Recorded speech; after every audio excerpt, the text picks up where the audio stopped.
नमस्कार दोस्तों। 8 जून से लागू होगा अनलॉक 1 का पहला चरण। जाने क्या खुलेगा और किस शर्त के साथ। तो आपको बता दें, अनलॉक 1 का पहला चरण 8 जून से लागू होने जा रहा है। केंद्र सरकार ने पहले चरण में धार्मिक स्थलों, मॉल, रेस्तरां और होटलों को खोलने का निर्देश दिए थे। इसको लेकर स्वास्थ्य मंत्रालय ने गुरुवार को दिशा निर्देश जारी कर दिए। दरअसल 8 जून से ये सभी स्थान खुलने जा रहे हैं। नई गाइडलाइंस में कहा गया है कि मॉल, होटल और धार्मिक स्थलों में जाने वाले को फ़ोन में आरोग्य सेतु ऐप रखना होगा अनिवार्य, फेस मास्क भी लगाना होगा और दूसरों लोगों के साथ कम से कम 6 फीट की दूरी बरतनी जरूरी है। धर्मस्थलों में संगीत तो बजेंगे, लेकिन कलाकारों को जुटाकर भजन कीर्तन जैसे समारोह आयोजित नहीं होंगे। दफ्तरों के लिए नियम बता रहे हैं। दफ्तरों में एंट्री गेट पर सैनिटाइजर डिस्पेंसर का होना ज़रूरी है। यहीं पर थर्मल स्क्रीनिंग भी की जाए। केवल उन्हीं लोगों को दफ्तर में आने की अनुमति दी जाए जिनको कोरोना वायरस के लक्षण न दिखाई दे। ड्राइवरों को सोशल डिस्टेंसिंग और कोरोना से संबंध में जारी नियमों का पालन करना होगा और ट्रांसपोर्ट सेवा देने वाले यह निश्चित करेंगे कि कंटेनमेंट जोन में रहने वाला ड्राइवर गाड़ी न चलाए। गाड़ी के भीतर उसके दरवाजे से स्टीयरिंग चाबियों की पूरी तरह से डिसइंफेक्टेड होना ज़रूरी है। गर्भवती महिला, उम्रदराज कर्मचारी से पहले बीमारियों का सामना कर रहे कर्मचारी अतिरिक्त ध्यान रखें। दफ्तरों में कोरोना वायरस के संक्रमण से बचाव के पोस्टर होर्डिंग जगह जगह पर लगाएं। धार्मिक स्थलों पर जाने वाले ध्यान दें। धार्मिक स्थल पर एक साथ बड़ी संख्या में लोग न जुटे। सभी को एक दूसरे से कम 6 फीट की दूरी बनाए रखना होगा।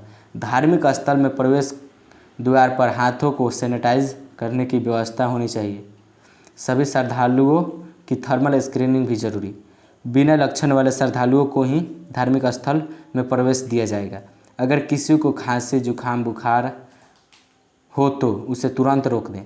जूते चप्पल श्रद्धालुओं को खुद की गाड़ी में उतारने होंगे। अगर ऐसी व्यवस्था नहीं तो परिसर से दूर खुद की निगरानी रखना होगा।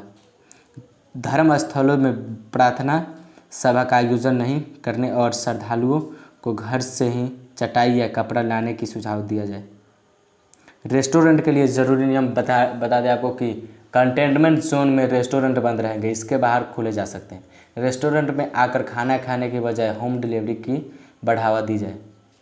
डिलीवरी करने वालों घर के दरवाजे पर ही पैकेट छोड़ दें, हैंड ओवर ना करें। होम डिलीवरी पर जाने से पहले सभी कर्मचारियों की स्क्रीनिंग की जाए। रेस्टोरेंट परिसर, पार्किंग और आसपास के इलाकों में सोशल डिस्टेंसिंग का ध्यान रखा जाए। ग्राहकों को अधिक से अधिक संख्या होने पर उन्हें वेटिंग एरिया में बैठाया जाए। शॉपिंग मॉल के लिए कुछ जरूरी नियम जारी है जो आपको बता दें। शॉपिंग मॉल में दुकानदारों को भीड़ जुटने से रोकना होगा ताकि सामाजिक दूरी के नियमों का पालन हो। मॉलों के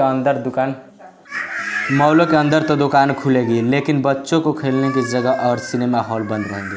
होटल में उन्हीं स्टाफों को मेहमानों की अनुमति होगी जिनको कोरोना वायरस का संक्रमण का कोई लक्षण नहीं दिखाई दे रहा हो। अब बात कर लेते हैं हॉस्पिटलिटी सेवा। तो आपको बता दें, होटल में सिर्फ स्वस्थ लोगों को ही प्रवेश मिलेगा। बीमार व्यक्ति को नहीं मिलेगा। बीमार व्यक्ति को प्रवेश द्वार नहीं मिलेगा। होटल में भोजन के लिए रूम सर्विस अपनाने की सलाह दी गई है। बुफे से बचने की सलाह। चेक इन और चेक आउट दोनों के लिए ई-वॉलेट आदि भुगतान लेने के लिए सलाह। सामान को कमरे में भेजने से पहले उसे सैनिटाइज किया ज़रूरी है। ये तो हो गई 8 जून को लागू होने वाला अनलॉक 1 का पहला चरण। आपको बता दिए। इसके साथ मिलेंगे अगली वीडियो, धमाकेदार वीडियो में। तब तक के लिए